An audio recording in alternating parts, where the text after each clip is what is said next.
جو ہمارے معاشرے میں جو چیز سب سے زیادہ فساد کا سبب بنی ہے اور جس نے ہمیں تباہی کے کنارے پہنچا دیا ہے، وہ حرام و حلال کی فکر کا ختم ہو جانا۔ افسوس ہے کہ ہر شخص اس فکر میں ہے کہ میں کسی طرح زیادہ سے زیادہ مال کما لوں، اور اس کی فکر نہیں ہے کہ وہ حلال طریقے سے حاصل ہو رہا ہے یا حرام طریقے سے ہو رہا ہے۔ رشوت کا بازار گرم ہے، سود کا بازار گرم ہے، ناجائز معاملات ہو رہے ہیں۔ یہ سارے کچھ ہمارے معاشرے کے اندر پھیلی ہوئی ہے یہ وبا، اور اسی کا نتیجہ ہم بھگت رہے ہیں۔ لیکن بعض چیزیں ایسی ہیں کہ جن کی طرف ہماری توجہ ہی نہیں ہے، اس کو ہم ناجائز اور حرام سمجھتے ہی نہیں، اور اس میں اچھے خاصے دیندار، نماز پڑھنے والے، تہجد گزار، صف اول کے پابند وہ لوگ بھی داخل ہیں کہ اس پہلو کی طرف ان کی نگاہ ہی نہیں جاتی کہ ہم کس طرح اپنے رزق میں حلال کے ساتھ ہم حرام کی آمیزش کر رہے ہیں۔ عام طور سے یہ لوگ سمجھتے ہیں بھئی ہم تو مزدوری کرتے ہیں، محنت کرتے ہیں، کماتے ہیں، کھاتے ہیں،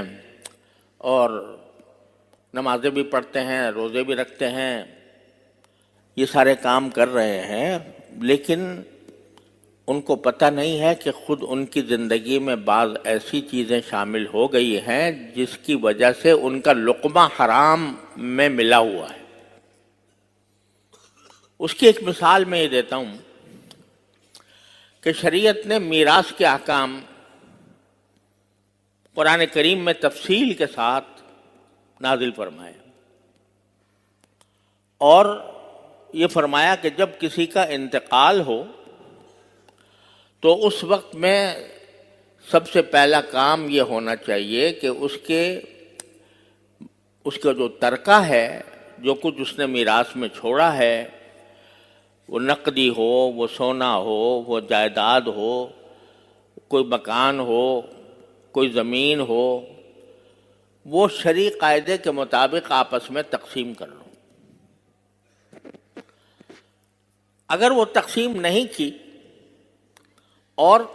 کوئی ایک فرد اس کے اوپر قابض رہا، تو جس شخص نے اس پر قبضہ کیا ہے وہ اس کے مال میں حرام شامل ہو گیا۔